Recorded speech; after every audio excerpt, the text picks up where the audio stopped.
അപ്പോൾ എല്ലാവർക്കും ഞങ്ങളുടെ കുട്ടീസ് വേൾഡിലേക്ക് സ്വാഗതം. അപ്പോൾ ഇന്നത്തെ നമ്മുടെ വ്ളോഗ് എന്ന് പറയുന്നത് നമ്മളൊരു മൂവിക്ക് പോകാമെന്ന് വിചാരിച്ചു. ഏത് മൂവിക്കാണ് നമ്മൾ പോകുന്നത്? ഏത് മൂവിക്കാണ് നമ്മൾ പോകുന്നത്? വാഴ. അങ്ങനെ ഞങ്ങളും പോയി വാഴ 2 കണ്ടു. കണ്ടതിന് ശേഷമുള്ള ഒരു അവസ്ഥ എന്ന് പറയുന്നത് ഒന്നും പറയാൻ പറ്റാത്തൊരവസ്ഥയായിരുന്നു. അങ്ങനെ ആദ്യത്തെ ആ ഒരു പാട്ട് കഴിഞ്ഞപ്പോൾ ഒരുപാട് ചിരിച്ചെന്ന് പറഞ്ഞു കഴിഞ്ഞാൽ ഒരു രക്ഷയില്ല ഇതൊരു പാട്ടെന്ന് പറയുന്നത്. പിന്നെ രണ്ടാമത്തെ ഭാഗം കുറച്ച് ഇമോഷണൽ ആണെന്ന് നമ്മൾ കേട്ടിരുന്നു. അപ്പം അങ്ങനെ ഇമോഷണൽ ആണ് എന്നറിഞ്ഞു പോയി കണ്ടിരുന്നെങ്കിലും ഇത്രത്തോളം ഇമോഷണൽ ഉണ്ടാവുമെന്ന് വിചാരിച്ചില്ല.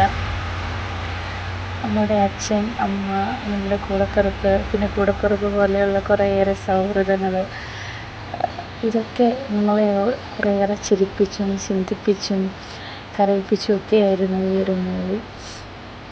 ആ ഒരു രണ്ടാമത്തെ ഭാഗം ഏറെ നമ്മളെ ഓരോരുത്തരെയും കരയിച്ചാണ്. കരയാതെ നമുക്ക് ആ മൂവി കണ്ടു തീർക്കാൻ പറ്റില്ല.